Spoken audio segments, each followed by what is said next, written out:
Have you ever heard of Dynasty Warriors? Yes, that game series that has insane hack and slash battles along with very bad voice acting during cutscenes? It's been a winning formula for a long time, and it all started with the second game on the PlayStation 2. A very early PlayStation 2 game, I might add. Naturally, this is not the first Dynasty Warriors game.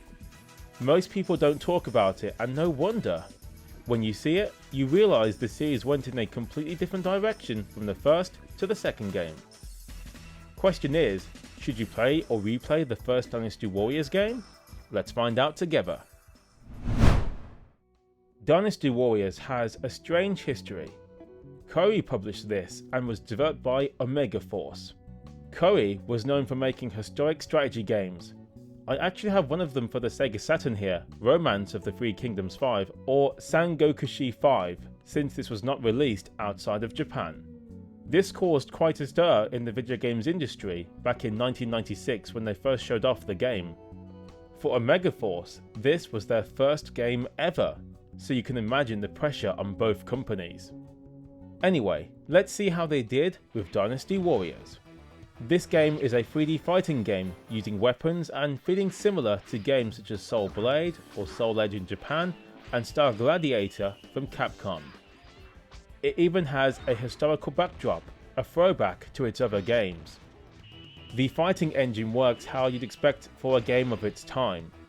You have light jabs and heavy attacks, but there's no kick button and sidestepping is a bit more awkward and hard to pull off. The game wants you to parry attacks instead of just blocking them. You do this by pressing the X button and timing it with the direction of the attack coming towards you. You and your opponent can also clash weapons, and depending on what you press, you can gain a free hit or two. It doesn't take long before you realise the game wants you to take a slower, more calculated approach to combat. Spamming button presses and being overly aggressive is one way to lose quickly. After all, blocking is straightforward most of the time, and the artificial intelligence loves to do this.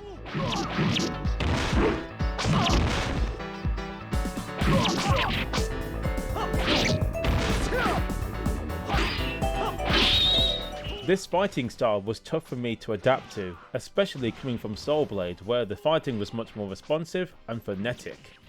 I don't dislike this way of playing fighting games, I just needed a lot more time to get used to it. I will say on the default normal difficulty, the game got brutal fairly quickly. Once you get to the 5th stage, your opponents waste no time in dominating you every step of the way. Despite my best efforts, I had to quit because I just got nowhere. Fortunately, turning the difficulty to easy made it possible to walk through most of the foes I faced. Only the last 2 bosses gave me any trouble in easy mode. I still won with a bit of determination.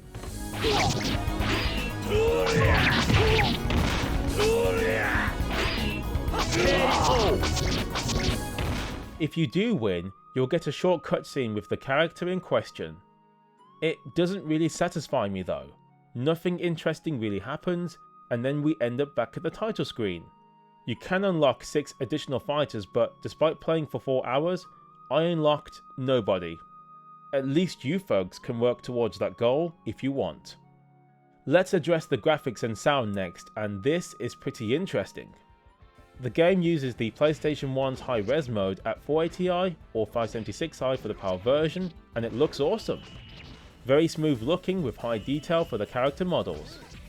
The game runs at 60 frames per second for the NTSC versions and never budges from its target. I'd imagine the PAL version would feel very sluggish running at 50Hz, so play that version with advanced warning. Because the game runs in interlaced mode, this means you need a decent deinterlacer to get the best out of the graphics. Aside from playing it on a CRT or a TV with SCART or any other decent input, you could emulate it using DuckStation for dramatic results, or if you are using real hardware, like me, the OSSC, FrameMeister or RetroTIC lines are good choices. Anything with motion adaptive deinterlacing will look really nice. You could also play this on a PlayStation Portable and switch it to progressive mode for 480p and it will look great, especially on anything that upscales 480p content properly. The sound effects and music are both great too, much better than I expected actually. Take a listen for yourself.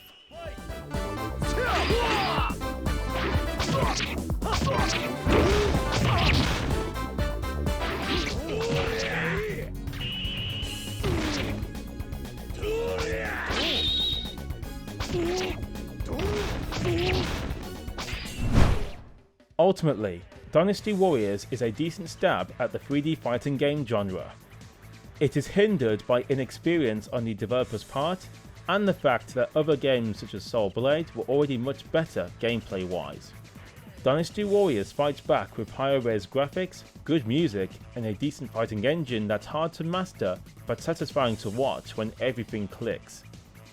Why the developers suddenly changed everything from the second game onwards is beyond me, but don't let this put you off the original Dynasty Warriors. It's still worth checking out today in my mind. You tell me folks, what do you think of Dynasty Warriors? Let me know in the comments, and hopefully I'll see you guys again soon.